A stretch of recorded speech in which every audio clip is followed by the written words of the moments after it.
my wonderful people of Biafra. Welcome to Global Love Channel TV, where we bring you the latest happening around the globe.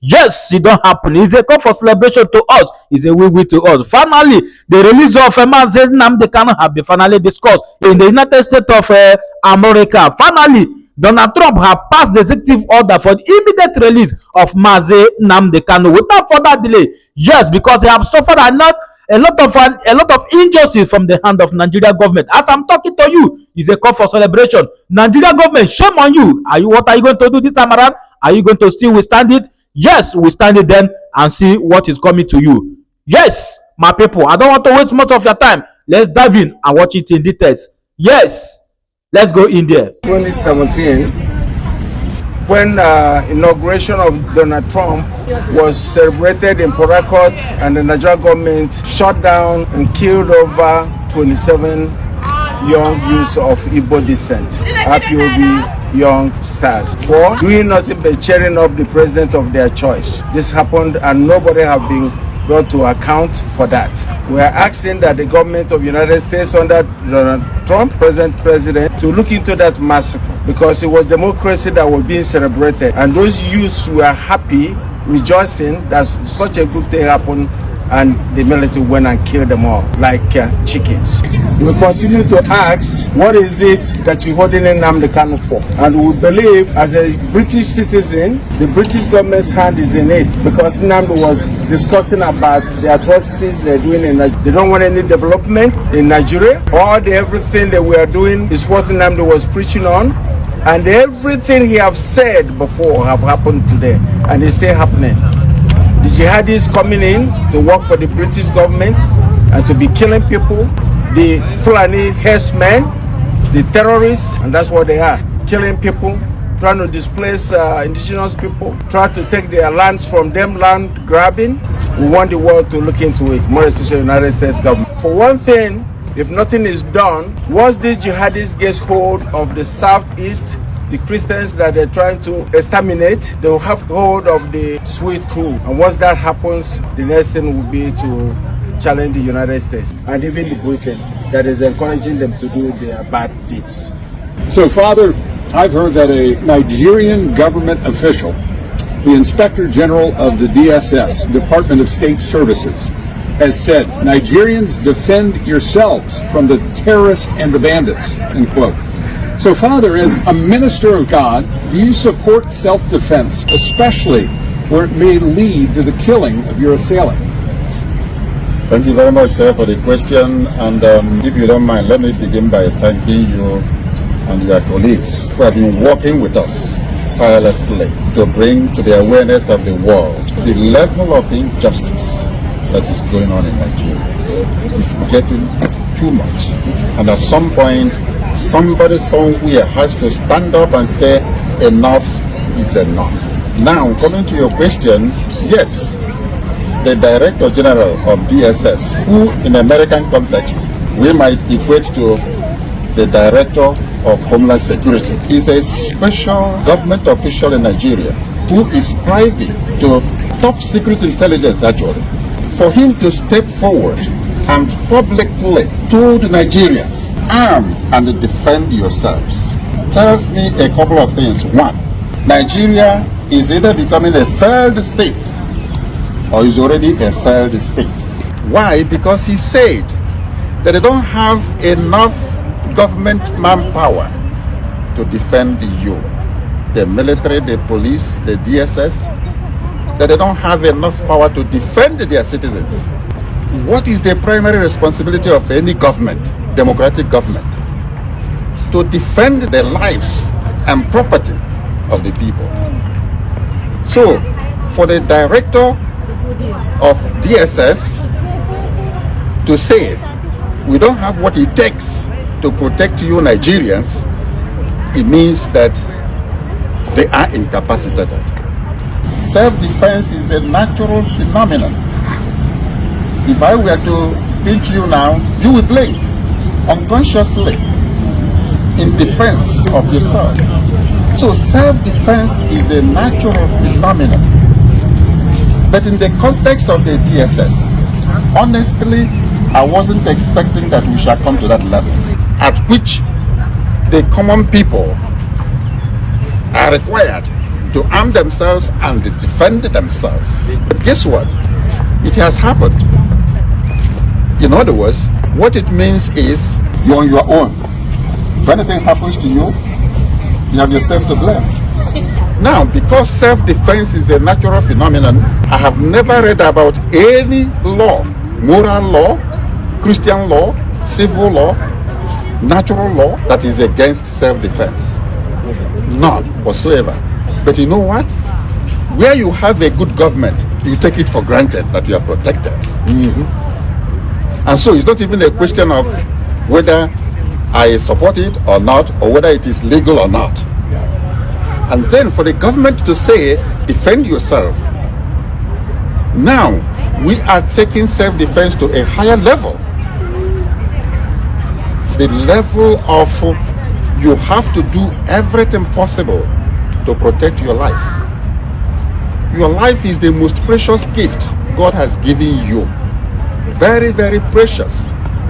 God has given us a precious life to take care of, and we should guard it judiciously. But what is happening in Nigeria is that a group of bandits, terrorists, have taken it upon themselves to be massacring people at will. They carry arms all over the place, unchecked, unhindered. And they are decimating ethnic groups. In the name of herders, farmers, clash, rubbish. There is more to it. There is a hidden agenda. And that is ethnic cleansing and religious persecution. That is what has been going on. At this point in time, I will actually go the extra mile to advocate for self-defense. And people should defend themselves. And I'm asking my people, you cannot waste the life, precious life God has given you. You must defend it. Because there's no way. It has come to that. If the government tells you to defend yourself, defend yourself.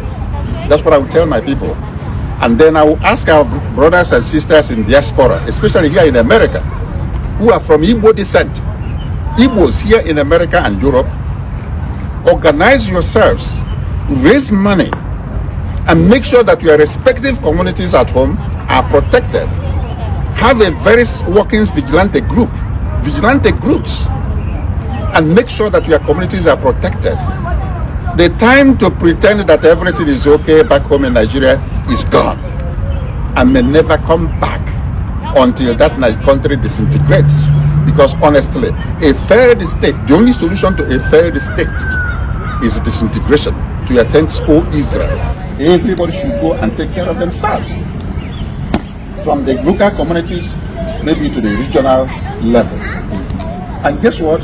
This is exactly what Mazi Nnamdikanu has been preaching for more than 10 to 15 years. That these people are coming. These are mercenaries sponsored by the Fulani hegemony to decimate the rest of the ethnic groups in Nigeria. And the government has done little or nothing to stop them.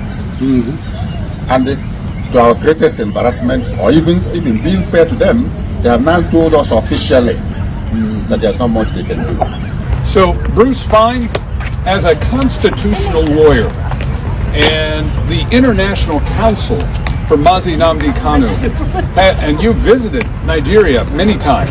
Your client has served over 5 years in prison. What is Mazi Nnamdikanu's current situation, and how has the current state of the Nigerian Constitution and the rule of law affected Mazi Nnamdikanu's freedom? Well, thank you for that wonderful question. We're really gathered here today to pay homage to Nnamdi Kanu and his unsurpassed courage that has given the Biafrans hope, which is what sustains a people and moving forward towards justice. Nnamdi Kanu was victim of a crime. Crime perpetrator was the nation of Nigeria. In 2021, he was kidnapped and tortured in Kenya. He was then returned to Nigeria, where he's been denied a trial for now over 4 years. I helped precipitate a ruling from the working group on arbitrary detention in Geneva holding very unambiguously and calling for the immediate and unconditional Nnamdi Kanu, because the government of Nigeria had violated 16 human rights covenants that were binding on all nations, whether they accepted them or not. The Nigerian government has flouted that decree now for almost 3 years. Nnamdi Kanu remains in isolation. Again, he's never ever been given an opportunity for a trial. There are repeated adjournments because there is no evidence. I've examined the indictments. They're really quite hollow. They don't have any specificity of what Nnamdi Kanu did that caused any kind of violence or harm. And at present, there still is no scheduled trial date. It's a continuing criminal violation by the Nigerian government. The great irony is that the real case should be Nnamdi Kanu versus the government of Nigeria, which should be in the defendant's chair. One of the things that's very astonishing is that for hundreds of years of Anglo-American jurisprudence, there's a motto: crime should not pay. The Nigerian government is trying to make their crime against Nnamdi Kanu pay, which is intolerable. Bruce, what can be done to the government of Nigeria to help free Mazi Kanu? Well, there are several precedents. One, during apartheid, South Africa was suspended from the United Nations General Assembly until Nelson Mandela was released. And there's nothing that prevents petitions now to the United Nations General Assembly insisting that Nigeria be suspended until they release Nnamdi Kanu. That's one possibility. Another would be if you had the president issue an executive order says there are going to be no Nigerian visas to visit the U.S. until Nnamdi Kanu is released. That would impress upon all Nigerians the penalty they're paying because the government is being so lawless and tyrannical.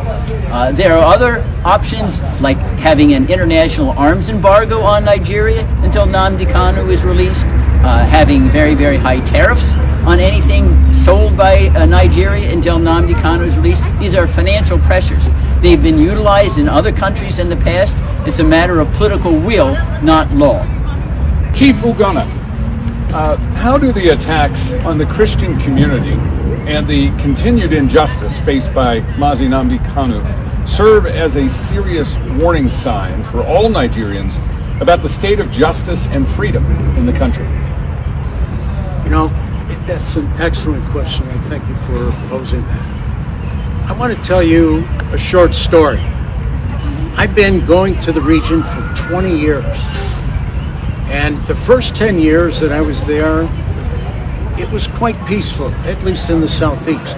Some of this was brewing already in the north, but in the southeast and the spaces where I was at with the Igbo, quite frankly, was fairly peaceful. And then, right around the time actually when they put Mazi Nnamdikanu under chains, things blew up.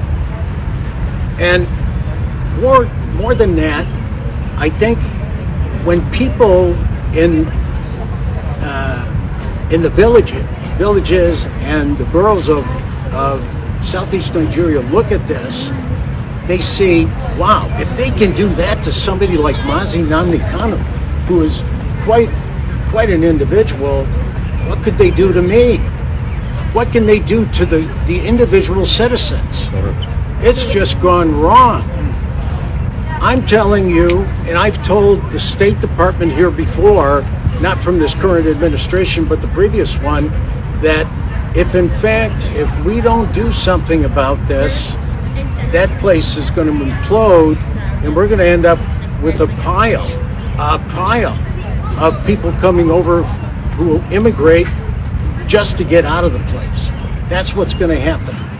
I think the other thing that lines up where the people, the situations that they're living in, many of them are Christians. We've said before, 90% plus are Christian. Those who are Christian are experiencing the same kind of attack. There's a group in Southeast Nigeria called Inner Society. And they're a data crunching kind of group. And they've also got a very nice legal angle where they triangulate on everything to make sure that what they they print is real. And they printed a statistic where they said just recently that for a period of 9 years, there were more than 30,000, mostly Christians, either killed or extremely violated. And even since they printed that, another 9,000 have been added to the list. So you're talking about 40,000 people. When we had our 9/11 here in the U.S., it wasn't anywhere near 40,000. And look at the reaction we had. 40,000 people being killed or violated should draw an unbelievable personal explosion. I think one of the things that people need to do, citizens, whoever is a citizen in Nigeria listening to this broadcast, need to really think this way. I used to work for a guy who said, you know what, now that we've had all this discussion, that's all wonderful, but tomorrow morning when you wake up, what are you going to do? What are you going to do? And the point is, you need to be able to answer that question. And for me, it comes down to three things. The first is you need to understand what's going on. What's going on in your village? Who are those strangers out in the bush? Who are they? What are they doing? You need to understand what's happening to you. You can't wait for somebody to tell you.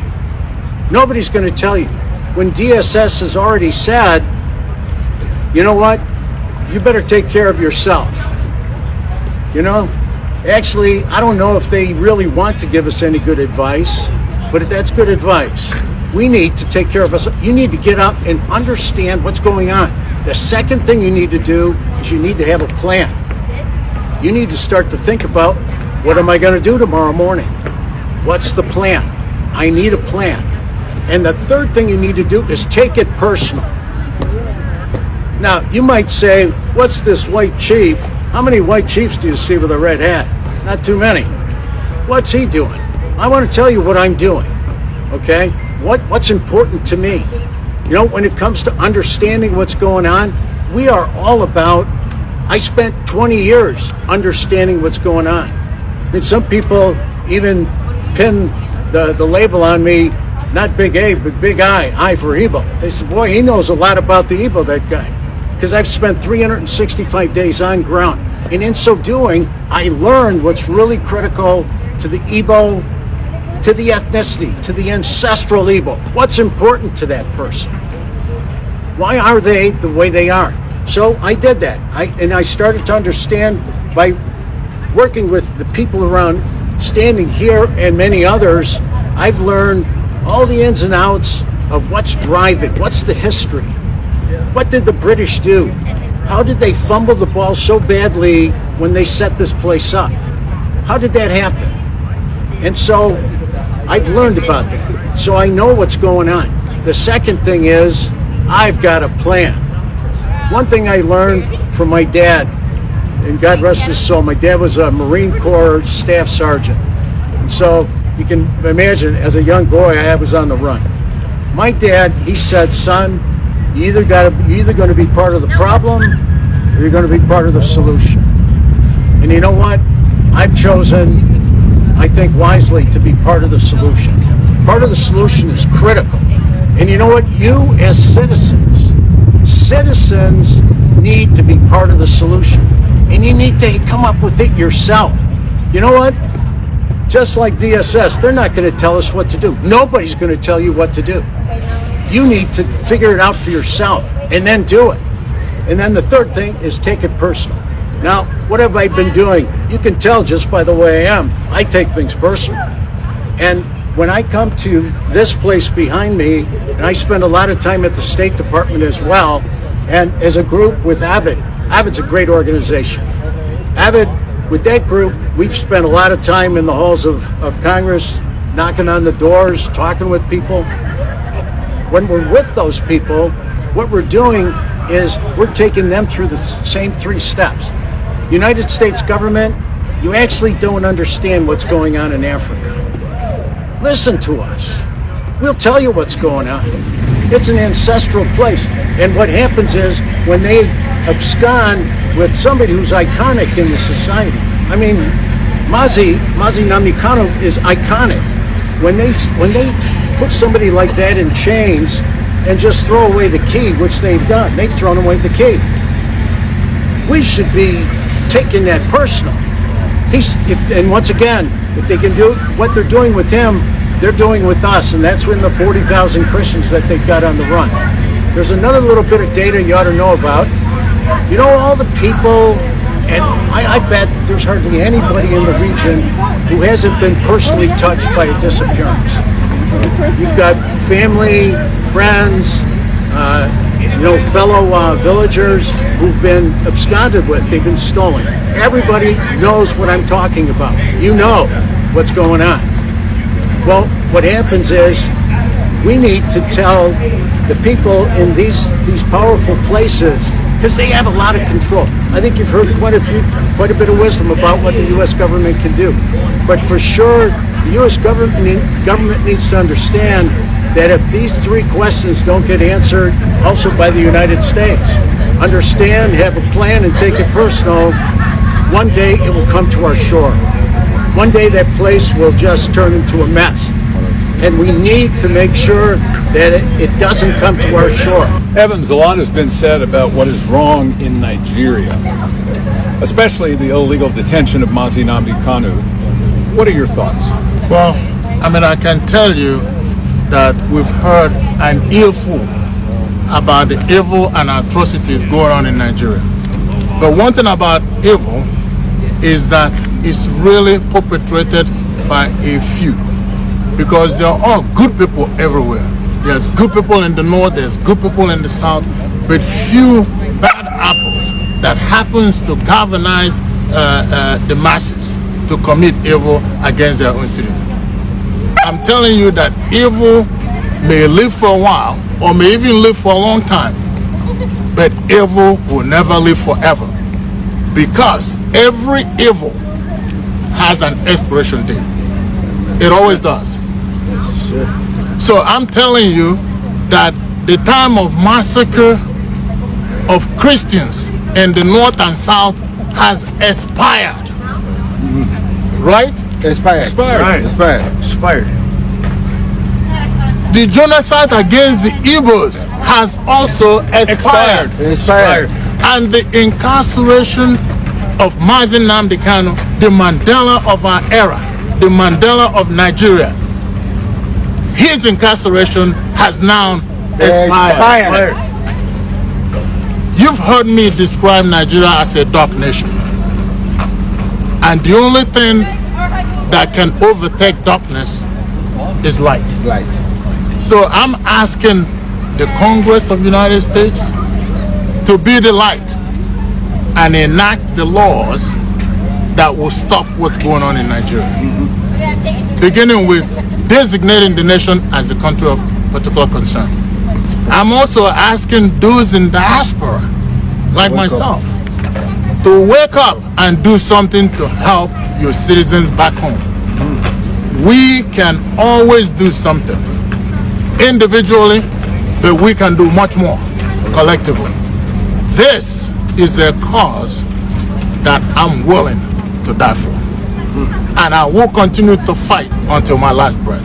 Tell me about the Nigerian government. Have they adequately protected human rights and enforced their laws regarding the protection of lives and property of her Igbo and Christian citizens? The question of human rights in Nigeria ought to go directly to a few people that I will mention. Yeah. They will talk about that. I'm talking about the person of a young lady called Leah Sharif, that was kidnapped by Boko Haram when she was 15 years old. 15 years old, she was kidnapped. Yeah. Until this day, she remains in the custody of the terrorists. Yes. She cried out to her government, and they did nothing. No rescue, no help. And I want to surprise you. This young woman today is 25 years old. 25 years old, having children for terrorists. while the federal government of Nigeria ignores her cry for help and assistance. So you ask Leah Sharif about the fundamental human rights in Nigeria. And she will tell you the rest of the story. Another person that is worthy of note is another young lady by the name Deborah Samuel, a young college student in Shangari College of Education, Sokoto, Nigeria. This young woman was stoned to death in broad daylight while people stood and watched, while the government stood and watched. The army and the police, all the security apparatus, they stood and watched an innocent girl mowed down in broad daylight, and her body was set ablaze. Chances are this young woman was still alive while she was in flames. Things that you cannot bear as a father, as a brother. These things are happening in this country called Nigeria. And people expect us to be proud of the country. That's why we're here to talk to lawmakers over here, those that will listen, and I'm glad that they're paying attention. They're taking note. What do you wish that the lawmakers would do first? First of all, back during the days of the Trump administration, Nigeria was in the list of CPC country of particular concern. Then the new administration came in under Joe Biden, and they were taken off. Now, both houses of Congress, the House of Senate, and the House of Rep, they're coming together to put Nigeria back as a CPC country that needs to be watched. Country that violates fundamental human rights. Country that may be sanctioned until they change their ways. So, for the folks who are hearing this for the first time, what would you hope that they could do? What I hope that they can do is to take the message to their respective constituents, to talk to their lawmakers, their reps, their senators, their House of Representatives. Tell them what's going on. Tell them what's happening to other people on the other side. So maybe at least they can lend some voice when they're in session here at Congress. That's why we come here. This country holds the record for beacon of democracy in the world. That's why we're here. That's why we're here. It's simple. One more thing, and the legendary of human rights violation, ought to be referred to a man in the person of Mazi Nnamdikanu. Mazi Nnamdikanu's continuous incarceration is the primary reason why we're here. We're here to call for his immediate and unconditional release, as already decided by United Nations back in 2022. For people that do not know Mazi Nnamdikanu, today he's being referred to as a secessionist. He wants to divide Nigeria. But I want to let you know one thing, how this young man started this whole thing. He did not start this whole thing by calling for Biafra or calling to be separated from the nation. He started in the year of 2012 and 2013 in London, on the streets of London, calling for one Nigeria, for unity, for the government to pay attention to the suffering of the people. The children are suffering. There's no job, unemployment everywhere. Our young people has taken up to criminality. So Mazi Nnamdikanu saw this and he began to preach, to talk about it. He wasn't calling about secession. He wasn't calling for Biafra. He was just a devoted citizen of the country. Well, seeing that felt a deaf ear, so he began to call for a referendum. What is a referendum? An opportunity for men and women, citizens of a particular country, to come together lawfully and decide their self-determination. Decide who to govern them, to elect government over them. It's called government by the consent of the governed. There's nothing wrong with that. And for that, this young man was arrested in 2015 and put in prison. And 2 years down the road, he was granted bail and was allowed to go home. While he was enjoying his bail, preparing to come to court, consistent with the bail conditions, he was invaded by the same government that granted him bail. A combined forces of the military, the Air Force, Navy, all of them invaded his home on a planned assassination attempt. They called it the legendary Python dance. Python should be dancing in the forest, not in a village where there were women, children, and elderlies. That's where the Nigerian military came to operate their Python dance. But at the end of the day, when the Python has finished dancing, scores of human beings were left dead, properties were destroyed. Where is the justice? Where is the government? Where's the right of the people to be protected? And miraculously, Mazi Nnamdikanu escaped that very assassination attempt. And in 2021, June of 2021, they tracked him down and kidnapped him while he was on official duty in Kenya. As far as we are concerned, there is no democracy in Nigeria. One key piece I want to mention with people and citizens is that it's the subject of fear. See, when you don't make a plan, when you don't understand what's going on, and you don't take it personal, all of that gets replaced by fear. See, what happens when fear takes over, all the bad operators around you become temporarily successful. And that's evidenced largely by the growth of IDP camps in the country. You know, the internally displaced person camps are now over 1 million. In fact, there's an organization, they publish a thing called an IDP Atlas. And in the Atlas, they quote that 1.34 million people are now in camps. And on top of that, there's another statistic that they keep where they call displaced person movement. And those are people who are about to be in IDP camps. They've been chased out of their environments, out of their homes, and there are about 3.3 million of those. So when you add all this together, it's 4 or 5 million people who either are or are about to be in an internally displaced person camp. They're like prison camps. There are pictures all over the internet. Look in the internet. Look up IDP Nigeria, and you'll see pictures all over the place. You know, there's another area, maybe I could ask Chief Anya to speak about it, about the nature of security, and it's like a message that we want to send. Yes, thank you. There's no society that can survive on anything without security.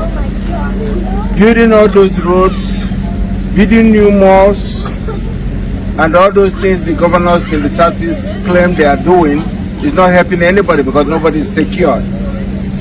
So they have to think about security first.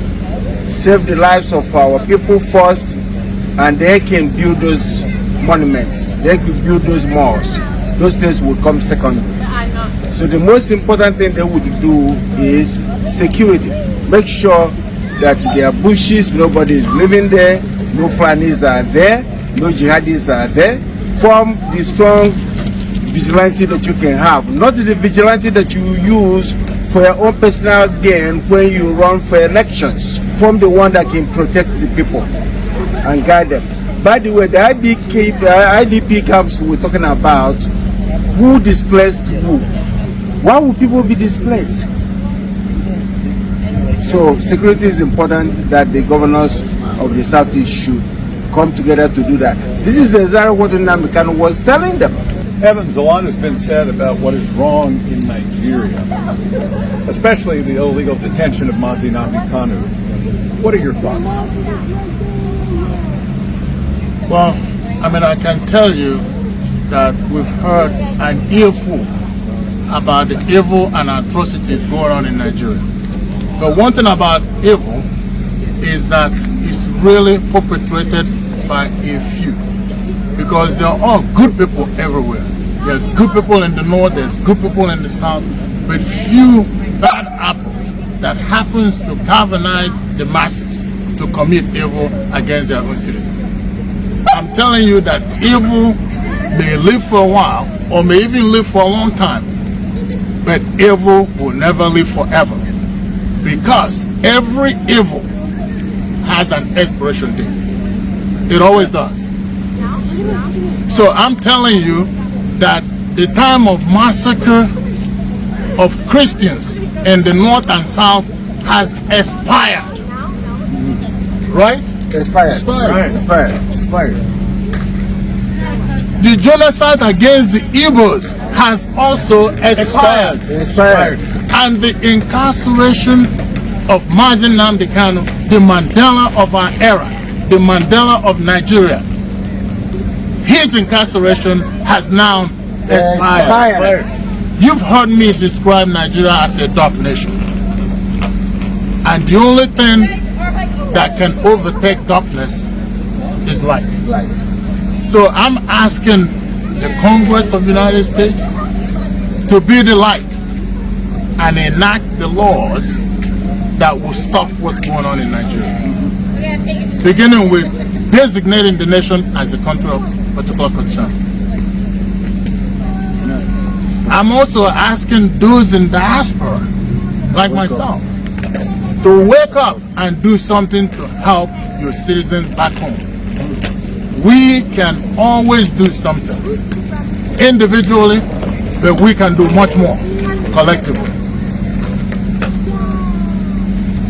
This is a cause that I'm willing to die for. And I will continue to fight until my last breath. So, Father, if you could describe how Mazi Kanu's detention has affected his family and the Igbo citizens who support his cause.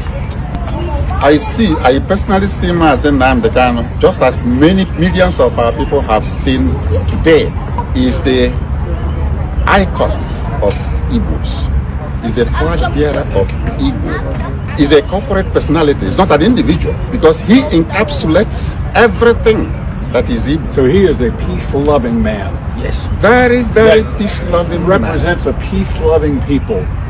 Exactly. As well as any. He has never lifted a machete to attack anybody. He has not picked up a gun to shoot anybody. He was just working on the power of the microphone to warn the people of what is exactly happening today. That's it. So now, he has been incarcerated. He has not seen his family. Remember, once you are incarcerated, you can only see the light of the day, only 1 hour out He's of in the solitary confinement. Solitary confinement. Which usually drives people insane within a matter of months. Exactly. That's a mental torture. And yet he has put up with it for almost 4 years now. Wow. And still remains unshakable. Yep. Why? Because he is convinced of what he's doing. That is right. Resolute in his purpose. Exactly.